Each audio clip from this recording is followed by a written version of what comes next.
What do you regret doing to your body? Not exercising and not going to the dentist for 7 years.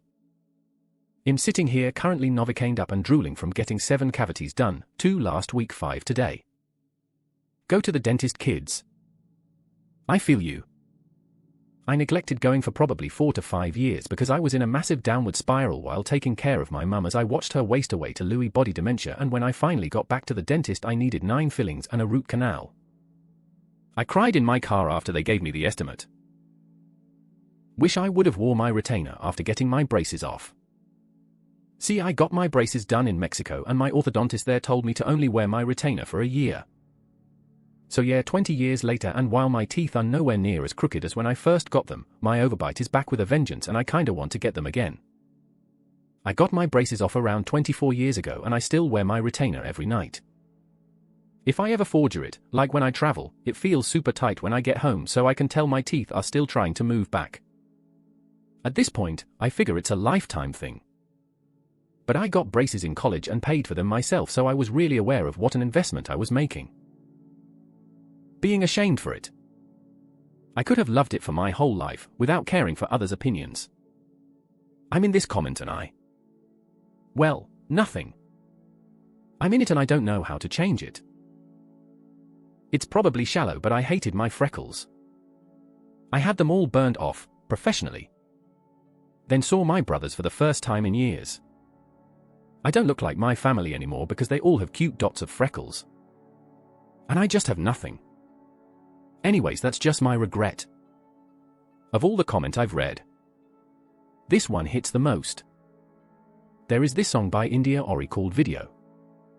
It always make me feel good when I feel insecure about myself. Tanning in tanning beds. Biggest regret by far. If it makes you feel better, Colorado is considered one of the healthiest states in the US, but has the highest risk of skin cancer. People spend so much time outside there, plus they live at a higher elevation, so they get absolutely baked in the sun. No one seems to care though, because sun plus outdoor activities equals healthy person. Even though they're all wrinkled, dehydrated, and sunburnt 24/7. I grew up in FL, constantly outside with minimal clothing. Never even thought about sunblock a day in my life. I moved to CO a little over 4 years ago, and the sun here is so much more intense. Came here to say this. I wish more had been taught to us as kids, teenagers in Canadian schools. I didn't realize just how harmful it is until I moved to Australia and saw how differently it's spoken about to kids in schools. They can't go outside if they forget their sun hats, don't put on sunscreen, etc. I've noticed a huge resurgence in the popularity of tanning, and my own students now are obsessed, back in Canada. I'm doing what I can to teach them about how harmful it is, but it's such a big thing now on TikTok, the triangle bikini tan lines. Not wearing earplugs at loud concerts. Sure wish I had the ability to sit in silence. Like, at all. Hey, so I don't have tinnitus and don't know if this will help you, but I found this advice online and saved it a few years ago and figured I'd pass it on, just in case it can. Put your palms on your ears and thump the soft spot in the back of your head with your fingers. It should resonate and feel like your head is inside of a drum. 15 to 30 seconds. Makes tinnitus go away for a while for most people. I'm sorry. I have really loud tinnitus, but I'm lucky enough to be able to mostly ignore it. But absolutely I regret not wearing earplugs at concerts. And well before that, not controlling the sound levels of my headphones. Smoking for years. Of all the things, this is the only regret I carry as well. Drinking over 500 ml of rum and bourbon over the course of 3 years. I'm 459 days sober now, but my body has been through hell, with much of it not coming back fully healable. Me too. Wish I had never discovered alcohol. Proud of you. I'm 534 days.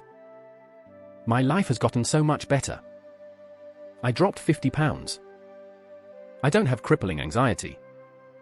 I actually sleep instead of passing out. I actually like to go out and do things instead of just staying in and drinking a bottle of vodka. Life is so much better without alcohol. Liposuction ruined my stomach. I will never ever show my stomach in public. It's so bumpy and uneven. Was this a bad plastic surgeon or what happened? My sister is a nurse and worked for a plastic surgery office for a couple years. This was a very reputable company in Portland, Oregon with thousands of clients and some celebrity clientele. Amazing surgeons, amazing nurses, and still some people would walk away with lumpy stomachs and thighs. It's all about how our bodies decide to redistribute the fat we have left and how we gain weight with missing fat cells. My sister never had a single procedure done on herself even though she could have received 2 for free each year. My sister also said that I'll never have plastic surgery because even though humans are slightly asymmetrical, I'm used to my asymmetry, and if I tried to correct it I'd just be way more aware of the new asymmetry created by the surgeon. The idea of 2 free surgeries a year as a benefit for working at a plastic surgery office is insane. Your sister sounds wise though. Not putting sunscreen on when I was younger, especially my hands. I'm so self-conscious about them now. Ears and the skin behind the ears are another area people forget about a lot, and that's where my dad has had most of his skin cancer so far. I'm definitely learning from his mistakes and am very thorough with my sunscreen. Thanks for the reminder about hands. I have trouble with that one. I forget to reapply after I wash my hands and I get overstimulated by the oily feeling. Plus I touch my face a lot and it gets in my eyes. I've suffered from eating disorders. I've gone from the extreme of not eating anything to the other extreme of eating a lot, and well, I feel that having gone through both problems, from malnutrition and refusing to even eat lunch to obsessiveness and binge eating, I feel that these 2 things affected my health. Gaining the weight. I got up to 498 pounds and am down to 250 pounds. Losing the weight the hardest thing I've had to do, and I'm still not done after 3 years of eating well and exercising. Overeating to the point that I became a burden to everyone. I reached 880 pounds at my heaviest. Today I weighed in at 580. Thursday I have an appointment for weight loss surgery preparation. Therapy saved my life. Tattoos. I wish I didn't regret them and get compliments all the time. They don't have any negative meaning, but I also got them during younger stages of my life when I had more trauma and less support. Now that I'm older and in a better place, it feels like wearing old clothes that I've outgrown and being forced to still wear them every day. It feels like a part of my body that actually isn't mine. It's bittersweet. This is the truth. I wish someone would have sat me down before I got tattoos and said, "Hey, do you still like Scooby-Doo?" No? Why not? Because you grew out of it. Yeah, well, that's exactly what's going to happen with whatever tattoo you get today.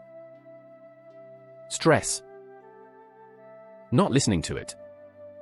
Like when it needed to rest.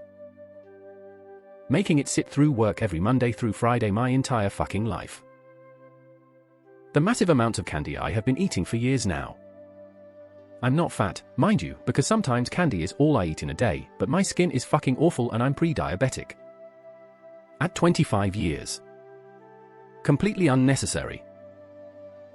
Scars down both forearms. I look crazy. If it brings you any comfort, when I see people with a lot of scars on their arms, I don't think badly of them, I just feel sorry that they went through tough times. Which I'm sure a lot of people have the same mindset too. Breast implants. I hate how normalized they've become. I thought I was being an empowered woman doing something for myself. They feel gross in your body even though people would say they'll just feel like a part of you. Also caused chronic inflammation. I got them removed after 5 years, and when I look at pictures, my face looks puffy. I lost 8 pounds instantly and the implants were less than 3 pounds total. The only benefit of getting them and then having them removed is that I love my tiny chest now. Having breast implants made me feel so bulky. I went to a bar in Tucson and let them brand me on the ass with a Red Hot Cattle brand. Getting fat. It's so hard for me now. Anyway, 50 pounds down at the moment, another 70 to go. People, please don't eat your feelings.